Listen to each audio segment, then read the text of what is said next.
Fallahu ghafurur rahim.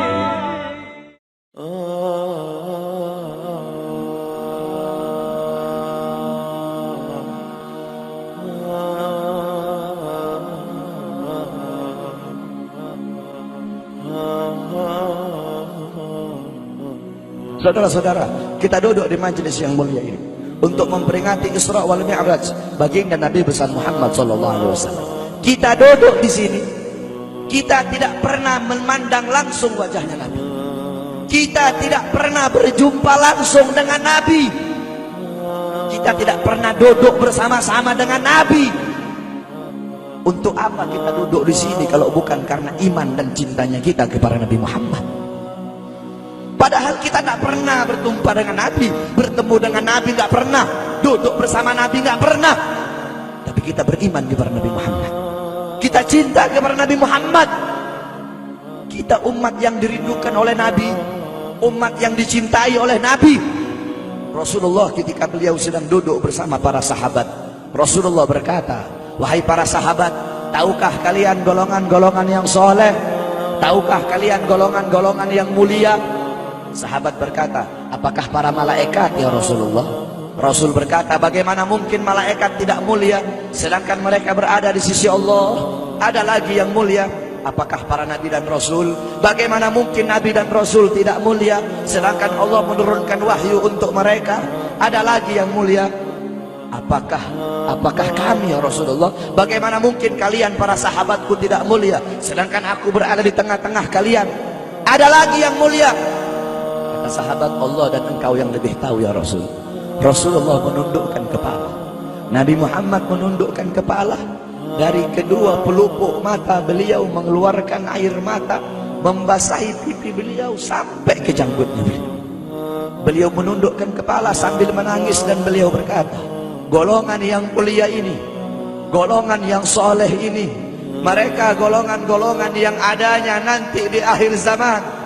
Mereka tidak pernah duduk bersamaku, mereka tidak pernah memandang wajahku, mereka tidak pernah mendengar langsung kata-kataku, akan tetapi mereka beriman kepadaku," kata Rasul. "Mereka umat yang aku rindukan, mereka umat yang aku cintai. Tuba liman yarani wa amana bi, wa tuba summa tuba liman lam yarani wa amana bi." Sungguh beruntung orang-orang yang beriman kepadaku, kemudian orang-orang yang melihatku kemudian beriman kepadaku. Dan sungguh beruntung, dan sungguh beruntung, dan sungguh beruntung. 3 kali keberuntungan, 3 kali kemuliaan bagi orang-orang yang tidak pernah melihatku akan tetapi mereka beriman kepadaku. Siapa? Kita umat Nabi Muhammad SAW. Kita tidak pernah memandang wajah Nabi, tidak pernah berkumpul dengan Nabi, tapi kita beriman kepada Nabi Muhammad. Apalagi kita umat Islam Indonesia. Umat Islam Indonesia, umat yang dicintai oleh Rasulullah As-Sayyid Al-Habib Muhammad bin Ali Al-Maliki. Ketika beliau berziarah ke makam Nabi Muhammad, dalam keadaan sadar beliau berjumpa langsung dengan Nabi Muhammad.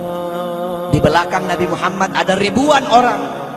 Habib Muhammad pun bertanya, "Ya Rasulullah, siapa yang ada di belakangmu ini ya Rasulullah? Ribuan orang ini, ribuan golongan ini siapa ya Rasulullah?" Rasulullah berkata, "Ini mereka yang ada di belakangku. Mereka adalah umat Islam yang aku cintai. Mereka umat Islam yang ada di Indonesia," kata Rasulullah SAW. Kita dicintai oleh Rasul. Kenapa? Coba kita lihat di Indonesia, saudara-saudara. Kalau bulan Maulud, kalau bulan Rabiul Awal, di kampung-kampung, di musola-musola, setiap masjid, setiap langgar, setiap pesantren, setiap RT, setiap RW pasti bikin maulid Nabi Muhammad. Kalau udah bulan Rajab, setiap pesantren, musola, masjid, kampung, RT, RW pasti bikin Isra wal Mi'raj sebagai Nabi besar Muhammad. Negara-negara yang lain, tempat-tempat yang lain tidak seperti kita, saudara-saudara. Makanya kita menjadi umat yang dicintai oleh Rasul, umat yang dimuliakan oleh Nabi Muhammad, umat yang dirindukan oleh Nabi Muhammad SAW. Allah berkata dalam Al-Quran, "Laqad ja'akum rasulun min anfusikum azizun alaihi ma'anittum harisun alaikum bil mu'minina raufur rahim." Hei sekalian umat manusia, yang kaya, yang muda, yang tua, yang muda, yang kaya, yang miskin, mulai pejabat sampai rakyat, ulama sampai umat. Hei sekalian umat manusia, laqad ja'akum, telah sampai kepada kalian, telah datang kepada kalian rasulun, utusan Allah, min anfusikum, dari golongan kalian manusia, azizun alaihi ma anittum, sungguh berat baginya penderitaan yang kau alami, sungguh berat baginya kesusahan yang kau alami. Sebelum kalian susah, dia lebih dahulu susah. Sebelum kalian menderita, dia lebih dahulu menderita. Sebelum kalian menangis, dia lebih dahulu menangis. Sebelum kalian berdarah, dia lebih dahulu berdarah. Azizun alaihi ma antum, harisun alaikum, dia menjaga kalian, menjaga akidah kalian, keyakinan kalian, tauhid kalian, syariat kalian, salat kalian, agar kalian tidak menyimpang, agar kalian tidak tersesat, agar kalian tetap berada di jalannya Allah. Bil mu'minina raufur rahim, kepada orang-orang yang beriman beliau sangat cinta, beliau sangat sayang, beliau mencintaimu sebelum engkau mencintainya, beliau merindukanmu sebelum engkau merindukannya. Siapa beliau? Siapa dia? Dia adalah seorang manusia yang mengorbankan jiwanya, mengorbankan nyawanya, mengorbankan darah dan hartanya demi kita sebagai umat. Beliau kepanasan, kedinginan, 3 hari 3 malam makan, mengganjal perutnya dengan sebongkah batu. Perut suci beliau berbunyi. Kelaparan bukan untuk dirinya, kelaparan bukan untuk anak cucunya, kelaparan demi kita sebagai umat. Beliau seorang manusia yang pipinya pernah tertusuk duri sampai tembus ke sebelah demi kita sebagai umat. Beliau seorang manusia yang pernah wajah beliau dilempari kotoran demi kita sebagai umat. Lupakah kalian dengan air mata beliau yang menetes setiap malam demi kalian? Lupakah kalian darah suci beliau yang menetes ketika berada di kota Taif, dilempari batu demi kalian? Ketika beliau pergi ke kota Taif, dahi beliau dilempar batu, darah ke beliau keluar. Ketika darah itu jatuh, ditampung darah beliau, ditampung darahnya. Sahabat berkata, ya Rasul, kenapa kau tampung darahmu ya Rasul? Rasul berkata, andaikan darahku jatuh di atas tanah Taif, penduduk kota Taif akan ditenggelamkan oleh bumi, sedangkan mereka adalah umatku. Luar biasa kasih sayang Nabi kepada kalian. Tapi kita sebagai umat tidak tahu diri. Kita sebagai umat merusak sunnahnya. Kita sebagai umat melanggar ajarannya. Kita sebagai umat semakin hari semakin jauh darinya, meninggalkan pakaiannya, meninggalkan ajarannya, meninggalkan sunnahnya, meninggalkan kepribadiannya, meninggalkan akhlaknya, meninggalkan Al-Qur'annya. Rasulullah SAW yang dimana gal Sayyidina Ali karamallahu wajhah, inna Rasulullah fi akhir nafsi harragat syafataihi marratain fa'algaitu sam'i fasami'tuhu yaqul ummati ummati faqubida Rasulullah sallallahu alaihi wasallam wa qala law kanat ad-dunya tadumu li wahidin la kana Rasulullah sallallahu alaihi wasallam fiha mukhallada. Dari Sayyidina Ali karamallahu wajhah, ketika akhir-akhir detik-detik kematiannya Rasulullah, beliau mendengar, beliau melihat dari bibir Rasulullah bergerak dengan 2 kali gerakan. Beliau mendekatkan telinganya, mendekatkan pendengarannya, dan beliau mendengar Rasulullah berkata, ummati, ummati. Faqubida Rasul, meninggal Rasulullah SAW. Ketika nyawa Rasulullah akan dicabut, Rasulullah berkata kepada Jibril, wahai Jibril, aku belum puas meninggalkan umat. Aku tidak mau meninggalkan mereka dalam keadaan belum diberi jaminan oleh Allah. Wahai Jibril, sampaikan kepada Allah, aku tidak minta jaminan untuk diriku, aku tidak minta jaminan untuk keluargaku, aku minta jaminan untuk umatku. Wahai Jibril, sampaikan kepada Allah. Jibril pun pergi kepada Allah. Jibril pun berkata, ya Allah, kekasihmu Muhammad meminta jaminan untuk umatnya. Allah bilang, wahai Jibril, katakan kepada Muhammad, aku tidak akan menghinakan umat Muhammad. Basyirhu fa innahu awwalu nasin kharijum minal ardi idza bu'isu. Kemudian beliau ditarik lagi nyawa beliau, beliau berkata, Ya Khalil Israel, wahai kekasihku Israel, apakah seperti ini rasa sakit ketika dicabut nyawa? Israel berkata, iya ya Rasulullah, seperti inilah rasa sakit ketika dicabut nyawa ya Rasulullah. Ya Allah, biar aku menanggung sakratul maut seluruh umat. Ya Allah, mereka tidak akan kuat, mereka tidak akan sanggup. Aku nabi mereka, aku pemimpin mereka. Biar aku menanggung beban penderitaan sakratul maut mereka ya Allah.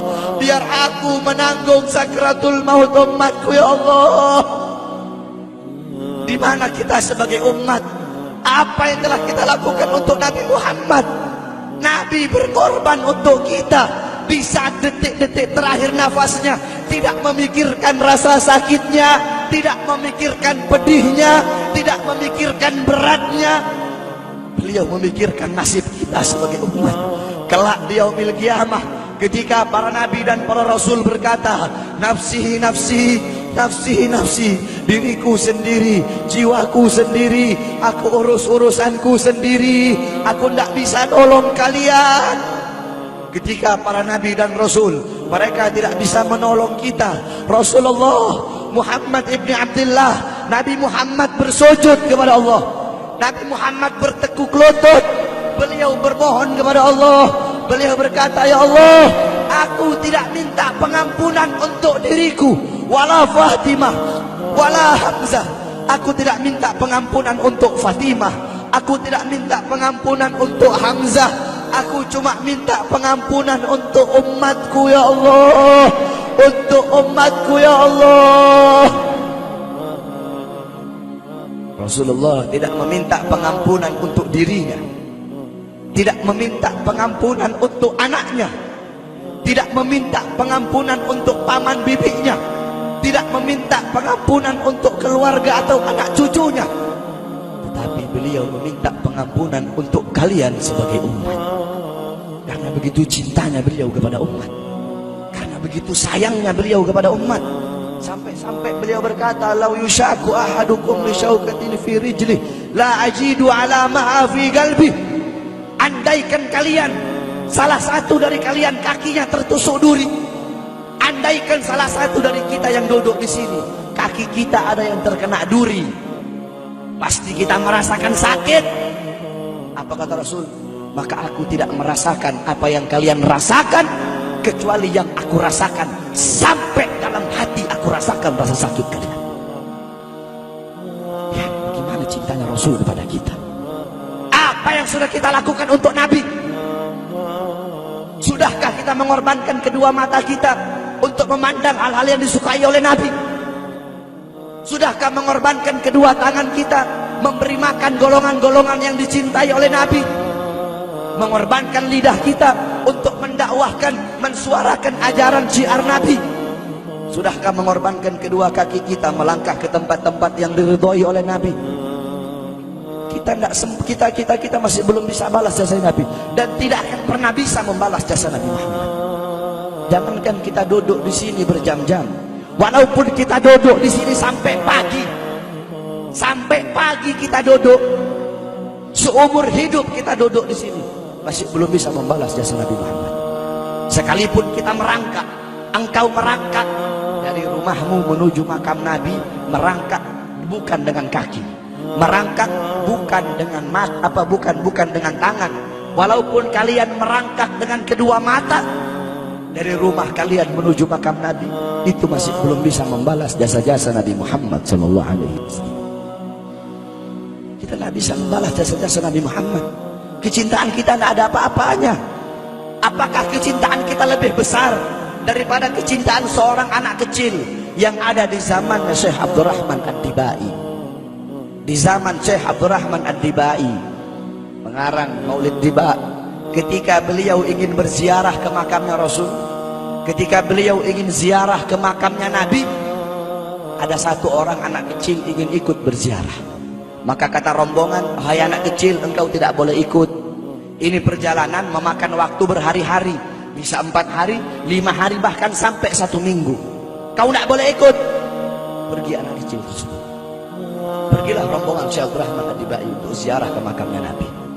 Tanpa sepengetahuan rombongan, ternyata anak kecil tersebut bergelantungan di bawah kereta kuda Syekh Abdurrahman Ad-Dibai. Anak kecil itu bergelantungan. Dia sampai berhari-hari gak makan, gak minum, gak tidur. Hanya apa? Hanya ingin pergi ziarah ke makam Nabi. Saking cintanya kepada Nabi Muhammad. Dia sembunyi-sembunyi bergelantungan di bawah kereta. Gak makan, gak minum, gak tidur berhari-hari. Sampai ketika sampai di Madinah, itu anak kecil jatuh. Itu anak kecil terjatuh. Rombongan bilang, bukan ini anak kecil yang waktu itu mau ikut? Berarti sudah berhari-hari dia di bawah kereta ini. Dia nggak makan, dia nggak minum, dia nggak tidur. Anak kecil itu berlari. Anak kecil itu berlari sampai dia terjatuh. Saking bahagianya, dia sudah sampai di Madinah. Dia ambil debu-debu Madinah, pasir Madinah, dia ambil, dia usapin ke mukanya. Saking bahagianya, sampai itu anak mati. Anak kecil tersebut mati membawa kecintaannya kepada Nabi Muhammad. Anak kecil itu mati, gak makan berhari-hari, gak tidur, gak minum, hanya ingin ziarah ke makam Nabi Muhammad. Padahal anak kecil itu tidak pernah memandang Nabi, tidak pernah berkumpul dengan Nabi, tapi kecintaannya luar biasa kepada Rasulullah. Akhirnya anak itu dimakamkan oleh Syekh Abdurrahman Ad-Dibai di Madinah. Anak kecil itu dimakamkan di Madinah. Nah, setiap tahun Syekh Abdurrahman Ad-Dibai ziarah ke makamnya Nabi, pasti ziarah ke makam itu anak kecil. Yang anehnya, setiap Syekh Abdurrahman Ad-Dibai ziarah makam anak kecil tersebut, kubur anak kecil tersebut bergeser dengan sendirinya mendekati makam Nabi Muhammad SAW. Sampai sekarang makam anak kecil itu ada di samping Masjid Nabawi. Saking cintanya anak kecil tersebut kepada Rasulullah SAW. Kecintaannya kita nggak ada apa-apanya. Kita tiap hari maksiat, tiap hari berbuat dosa, melakukan hal-hal mungkarat, dhalalat, sayyiat. Takutlah kita kepada Allah. Kembalilah ke ajaran Nabi Muhammad. Jadikan beliau sebagai teladanmu, jadikan beliau sebagai pedomanmu. Hidupkan rumah tanggamu dengan ajaran beliau. Hidupkan kampungmu dengan dengan ajaran dan sunnah beliau. Jadikan rumah tanggamu rumah tangga Sayyidina Muhammad, kampungmu kampung Sayyidina Muhammad, desamu desa Sayyidina Muhammad, kotamu kota Sayyidina Muhammad sallallahu alaihi wasallam.